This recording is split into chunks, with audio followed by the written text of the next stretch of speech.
This is You by Anonymous, actually Stephen Lee. You wonder about the title, but you start to listen. You also grimace a bit at the use of a second person, making it both a bit awkward and pretentious. You wonder if the author is trying to make you think you are the protagonist of the story, if this paragraph is referring to you personally. It is. Now you hear those words and you grimace again, give a little half-exasperated huff of air. Almost, you start to argue back, denying it, and then you stop. There's just the tiniest bit of wonder, something akin to hope. After all, you think it would be interesting. That would be unusual. You can almost hear Rod Serling intoning the introduction to The Twilight Zone. You've always wanted something like that to happen to you, haven't you? Well, you're right. These words are directed to you. Truly. You're not quite certain how that could be. After all, there are thousands of copies of this book out there circulating, and how could the story know that it's really you, not that overweight, balding programmer with a graying beard in the paper-stuffed apartment in Queens who's also currently listening to this at the moment? But it is you, not him. Why would it be him? He's a loser. He hasn't had more than one date with a woman for 3 years. Even those single dates have been rare. He goes out to bars once a month or so, hoping to get lucky, but his social skills, never very good, have atrophied even further since his job doesn't require him to actually hold a conversation with anyone.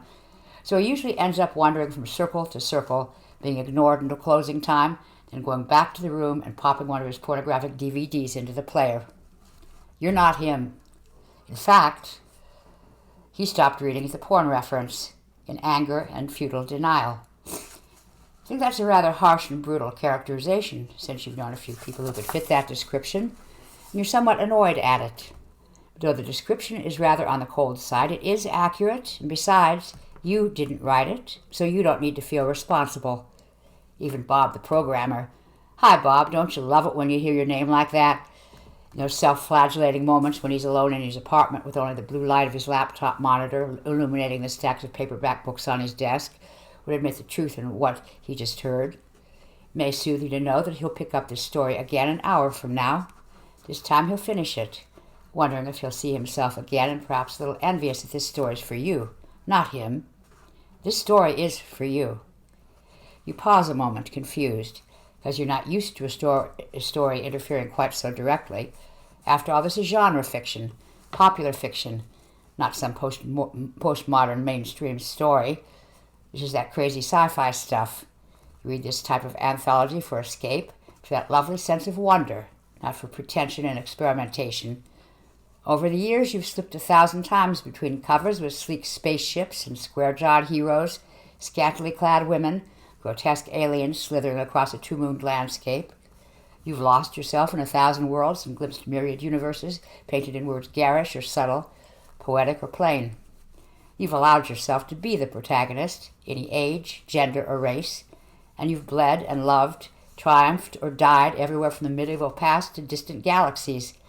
You have the gift of imagination yourself. That's why this story's for you. You can become. You've read the books and watched the movies since you were a kid. Sometimes you've wondered how it would be if lights descended from the sky in front of you one night, whirling down the lonely county road as you stepped from your car, drawn by mingled fear and curiosity, and the side of the ship melts, and there, in a rectangle of blinding light, it appears, the other. You've wanted it to happen. It's not going to, though. At least not that way. You know that. You realized long ago that any life that's out there is going to be so profoundly different from you, may not even be recognizable. Even if it were, the other's interests and values aren't going to be yours. That's you, right? The one hearing this?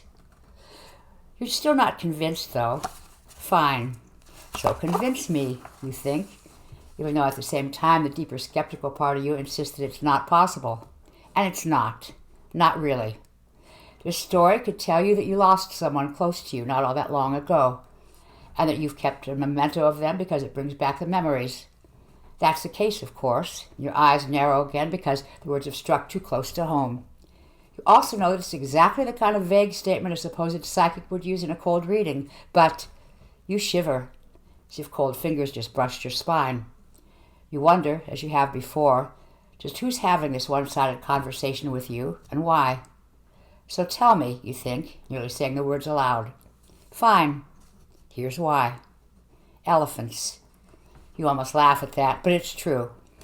Remember that old elementary school mind trick where someone says, think of anything you want, but just don't think of elephants? As soon as they say that, you instantly can't think of anything but elephants. An entire herd of them go rampaging through your forebrain, triumphing and ear flapping and raising the dust from your cerebellum. Here, let's try it. Think of anything but parasites. Ah, your eyebrows lifted at that. My, the image is in your head. Parasites. You shift uncomfortably in your seat. What if? That's the genesis of so much of the genre that you read, isn't it? What if, the author muses, and erects a plot from there. Here's one for you. What if a parasite wanted to enter the human mind? Sentient parasite. Very intelligent parasite. What would be an interesting reproductive strategy? Reproduction is just engaging in patterns, after all. DNA is an arrangement of simple genetic codes, yet it encompasses all the wide variety and complexity of life. And words. Words are just an arrangement of simple letters. My, how powerful they are in your head. All their various wonderful, wonderful combinations. Words are a conduit into your mind.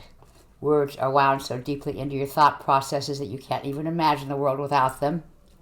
If someone, or something, wanted to control you, they would use words, wouldn't they? Why, with just the right compelling pattern of words, your mind would open like a raw wound, and who knows what could slither in. So don't think of elephants, no matter what. Too late. You've heard of all those stories that change your life, that stay with you forever. It just happened. For you. Just for you. You deny it, but even though you deny the words, you wonder. You think to yourself that you'll forget all this, that a week, a month, a year from now you won't even recall having heard this. Oh, you'll remember. At this point, you don't have a choice. It's already started inside. You squint and you deny, but you'll remember, because everything from here on has changed for you. You have the words inside you now. You won't like where they take you, where I take you, but you'll remember, won't you?